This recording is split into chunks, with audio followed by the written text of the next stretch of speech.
ప్రభునందు ప్రేమైన వారులారా, ప్రభువైన యేసుక్రీస్తు నామములో మీ అందరికీ శుభాభివందనములు. ఈ ఉదయకాలంలో కల్వరి కృపాసనం మీదకు మిమ్మల్ని ఆహ్వానించుచున్నాను.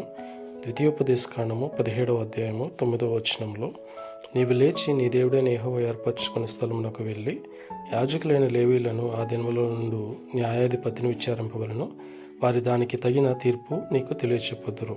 హత్యకు హత్య కానీ, వేద్యములకు వేద్యము కానీ, దెబ్బకు దెబ్బ కానీ నీ గ్రామంలో పుట్టి వివాదములు రేగినప్పుడు భేదము కనుగొనుటకు నీకు అసాధ్యమైన ఎడల దేవుడైన యెహోవా సన్నిధికి వెళ్తే అక్కడ లేవీలు ఆ విషయాన్ని మీకు తెలియచెప్తారు. పరిష్కార మార్గమును తేటపరిచి మీకు ఎలాగో తీర్పు తీర్చాలో చెప్తారు. కాబట్టి ఆ విధంగా తీర్పు తీర్చడానికి జాగ్రత్త పడాలి.